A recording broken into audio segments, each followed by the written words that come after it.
And so why did you feel George Floyd pain? So why Yeah. did you feel something when you saw George Floyd? What was happening with George Floyd? Why did you feel anything about it? For one, Lavelle, welcome to the show. You're on the air. good day, Jesse Lee. Good day. Hey, Lavelle. First of all, I didn't tell Hake this part, but the first thing I just want to thank you guys, yourself, and as well as the entire crew, the staff. You guys was amazing. Thank you. But my question for you, Mr. Peterson, is you know how you always say that racism don't exist, right? So my question is, how come you mention it every day? That racism doesn't exist? Yes, sir. Or like you meant not that racism is it, but you give a lot of racial comments or things that happened and that had to do with two separate races. Why is that like an everyday topic if racism doesn't exist? Give me an example of what you mean so I can be clear. Like for example, earlier this week you showed us a video of the two little girls fighting. And then the big black girl slammed the little white girl head on the ground. Right. And you know how that. Well, I watch it live, so I'm also in the chat. And those things, just like the George Floyd instance, for example, when I seen it personally as a black man, well, I'm not. For the sake of conversation, I'm a black man. You're I don't identify as a black man. But you don't identify as a black man? No, sir. What color man you identify as? I don't identify as a color. Me, myself, my children, we identify as the light.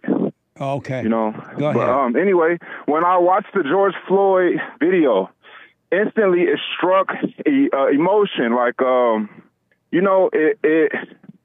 it made me feel some type of way, even though I didn't know the full situation. Just watching that 8-minute clip or however long that clip of the white cop and the black man with the knee and all that, it drew something.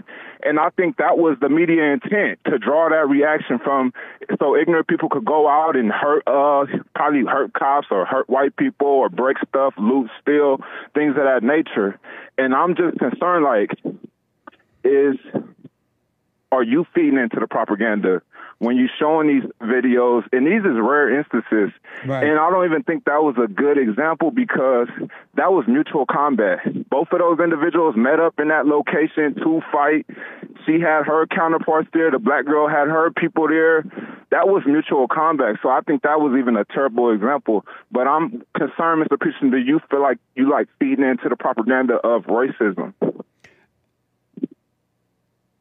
No, I'm not. I'm trying to wake up the blacks in hope that they will realize that it's not white people that have them acting that way, because their anger is coming from the home. They all hate their mothers and they're yearning for their fathers. But they've been told that it's the white people, and they're out there taking out their aggression on the whites. And it's not going to solve anything for the blacks. It's just going to make them worse. And the next generation of blacks is going to be even more violent. It's just going to get worse because it's evil. Are you aware that black on white violence is out of control? Yes, sir. It's been that way since I was a kid. That's amazing, huh? Yes, sir. And so that's why I'm showing it in hopes. And there are one or two black people waking up because they don't see the attacks that blacks are bringing up on the white. The black media won't show them. The liberal white media won't show them. And so they're not aware of how angry the blacks really are, and that is coming out of the homes. So why did you feel something when you saw George Floyd?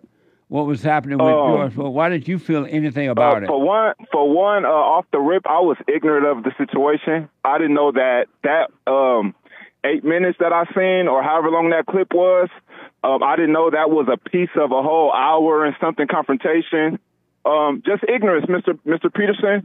And is it normal? It struck me. Go ahead. Go ahead. No, finish your point. No, it was so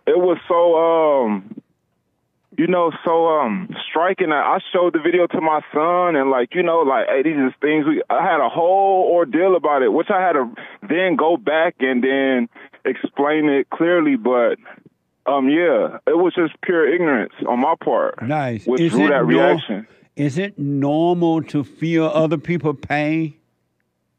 No, sir. And so why did you feel George Floyd pain? I just felt like I could identify. For one, I grew up I've been in the streets since I was like 8 years old. I was a gang member for like the first 27 years of my life. Oh. So just seeing that, for one, just seeing that, like, I've been in plenty of encounters with the police, not just white police, but just the police, period. And it was just like so familiar, so relatable. Oh, I see. So I think that's what struck the nerve. Have you forgiven your mother? Absolutely. Thanks to you and the guys. Yes, sir. And what did she say when you went to her and forgave her? The first time I did it when she was alive, I apologized because I let her behaviors and the things she was doing draw me to hatred and like deep resentment to where I didn't even really want to, I didn't want to deal with her. Yeah. And so yeah, after finding the truth, hearing the message, she passed in that time, and I really had to go back and just thoroughly go through what I was feeling, what I felt like she did wrong as a parent, and just release it. Right on. Are you doing the silent prayer now? Mr. Peterson, every day, every night. Good, man. Sometimes in the middle of the day. Sometimes I could be I come out of prayer and I don't know when I'm back in reality sometimes. So, man, it's that for all the callers, for all the listeners, white, black, and different, that is literally the start. Yeah. All the other stuff, it will fall in place. Just, man, that silent prayer is the real game changer. LaVELLE, stay with it, stay with it, stay with it, no matter what. And you're right. Yes, you should work on yourself all day long, not just in the morning. Just be aware of yourself walking through doors, getting in and out of your car, ordering a meal, talking to people. Just slightly be aware. And it's the awareness that's changing your life. Yes, sir. Thank you, man. One last thing, Mr. Peterson. One last thing. Yes. For your staff, Hake, I love all the guys. I don't want to just try to name them out, but I challenge them to give you a little bit more pushback. I think sometimes your staff members, they be so, maybe I don't know if it's embarrassment or it's just being on the spot, but you be saying some things sometimes, Mr. Peterson, and I'll be like, I know, because they younger than you, so they a little bit more in tune on what's going on in time. I just challenge your staff to give you a little bit more pushback. Take some of that bait out of them and say they piece. All right. I appreciate that, man. Yes, sir. Hey, you guys have a blessed one. You're doing an amazing thing out here, Mr. Peterson. I wish I found you way earlier in life. Well, now, better late than never. That's right. Now you're on your way. It's going to get better and better. Yes, sir. Also, I'm no longer a gang member or a black. Right on. Amazing. All right. Bye. Bye now. Amazing.